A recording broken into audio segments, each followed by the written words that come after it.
President Cogan, distinguished platform guests, members of the United Federation of Teachers, ladies and gentlemen. I need not pause to say how very delighted and honored I am to be with you today. I'm happy to be here for many reasons. I think the first reason is the fact that we had a rather turbulent flight from Atlanta. The weather was a little bad in the south. And we had our seatbelts on almost all the way from Atlanta to New York. And I'm always happy to land and get on the ground when there's bad weather. Now, I don't want to give anybody here the impression that I don't have faith in God in the air. It's simply that I've had more experience with him on the ground.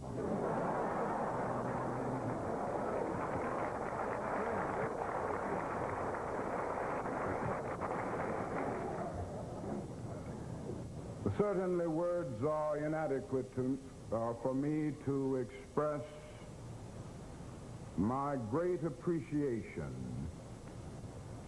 to each of you for presenting this significant award to me this afternoon. I can assure you that I accept the John Dewey Award with sincere gratitude and deep humility. And I will cherish it as long as the cords of memory shall lengthen. I can also assure you that this type of support, this expression of confidence, will do a great deal to give me renewed courage and vigor to carry on in the struggle for freedom and human dignity.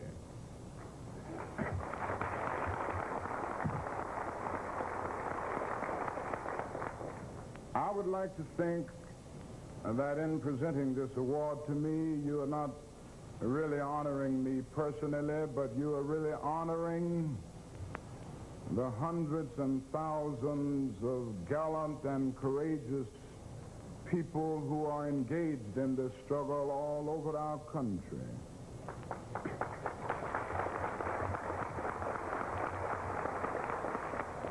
Many of these people are not known. Their names never appeared in the headlines. They are not listed in who's who.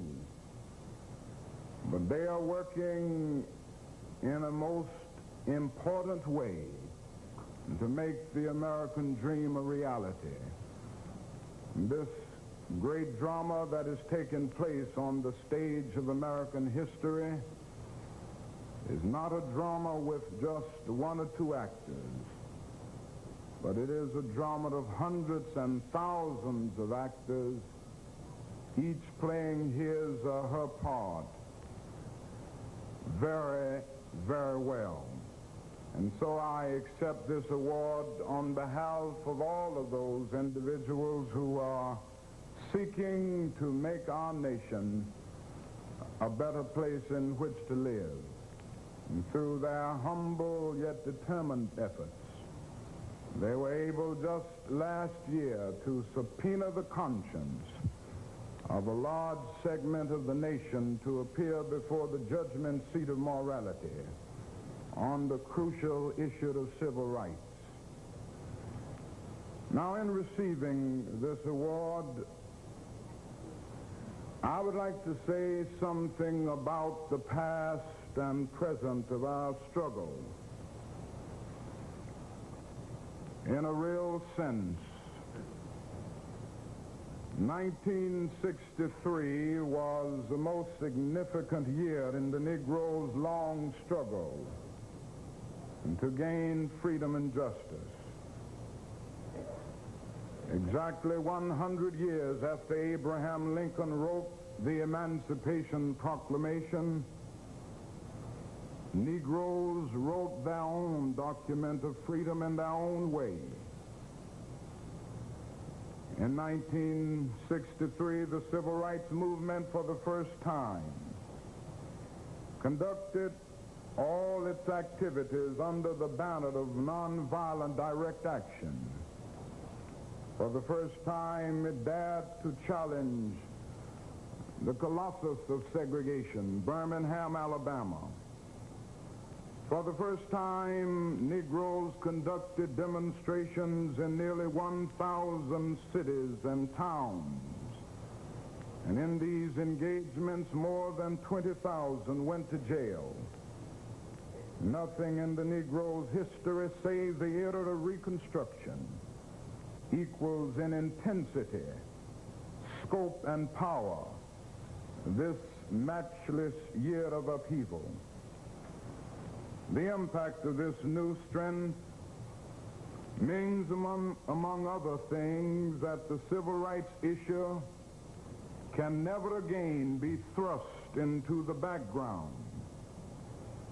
There will not be 100 years of litigation, that cynical threat of the segregationists, nor will there be easy compromises which divert and stagnate the movement. The problem will now be faced and solved, or it will torment and agonize the political and social life of the nation. And for most of the past decade, the field of education has been a battleground in the freedom struggle. It was not fortuitous that education became embroiled in this conflict. Education is one of the vital tools the Negro needs in order to advance, and yet it has been denied him by devices of segregation and manipulation with quality. Historically, to keep Negroes in oppression, they were deprived of education. In slave days, in many states, it was illegal to teach a slave to read or write. With the ending of slavery and the emergence of quasi-freedom, Negroes were only partially educated, sufficient to make their work efficient but insufficient to raise them to equality. The exceptionally gifted rose above the staggering obstacles, but the huge mass were left handicapped in the shadows of ignorance. It is precisely because education is the road to equality and citizenship that it has been made more elusive for Negroes than many other rights.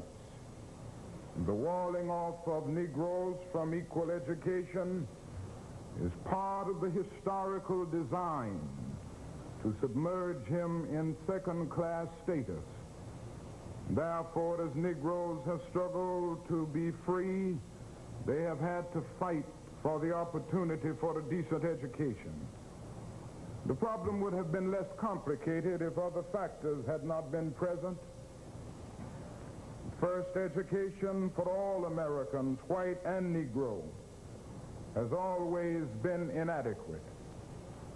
The richest nation on earth has never allocated enough of its abundant resources to build sufficient schools, to compensate adequately its teachers, and to surround them with the prestige their work justifies.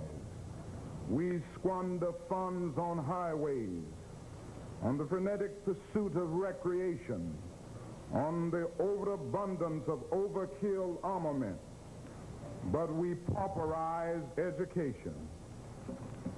Second, as a consequence of this condition, white Americans, in a frantic quest for better education, understandingly want to be as little disturbed as possible in using the facilities available.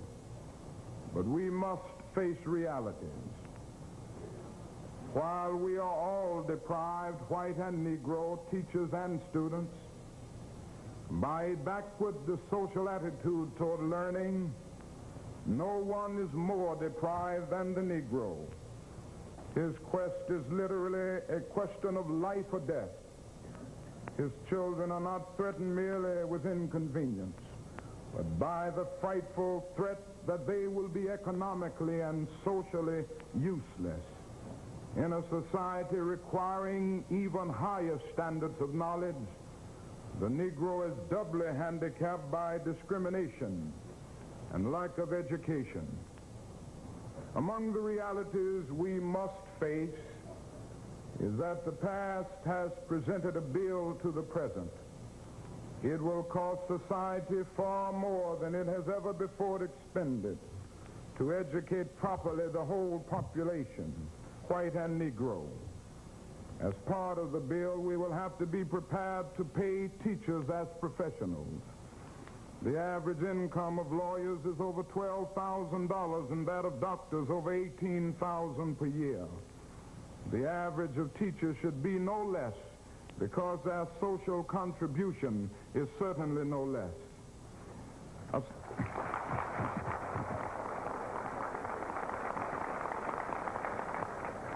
A second reality to be faced is that poor quality and segregated education will not be overcome without some cost to the white majority. It would be pleasant if it could be painless and without inconvenience. But there are no miracles. Many people who object to necessary changes are inherently against desegregation.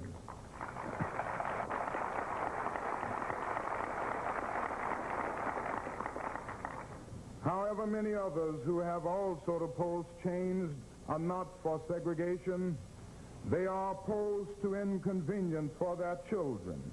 While one may understand a parent's wish to disturb his child as little as possible, it must also be understood that Negro parents are fighting for the deepest needs of grossly deprived children. They are trying to loosen the manacles of the ghetto from the hands of their children. In all candor, there is no comparison between the inconvenience some white children may suffer and the terrible need Negro children confront as a tragic consequence of 300 years of inequality.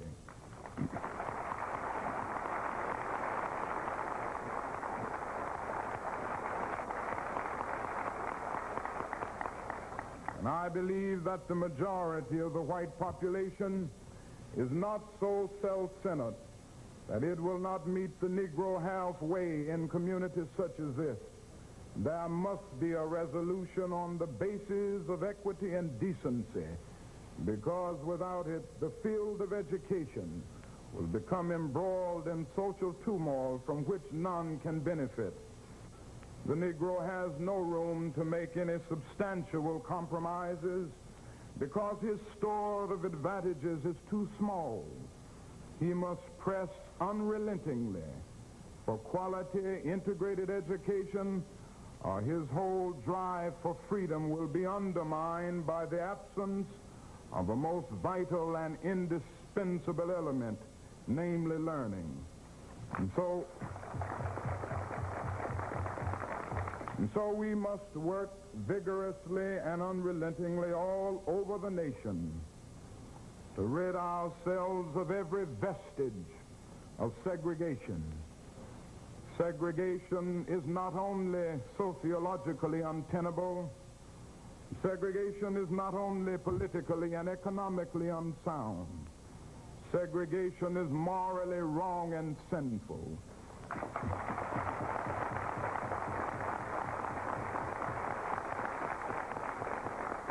Segregation is wrong, to use the words of the great Jewish philosopher Martin Buber, because it substitutes an I-it relationship for the I-thou relationship. Segregation is wrong because it is nothing but a new form of slavery covered up with certain niceties of complexity. Segregation is wrong because it is a cancer in the body politic which must be removed.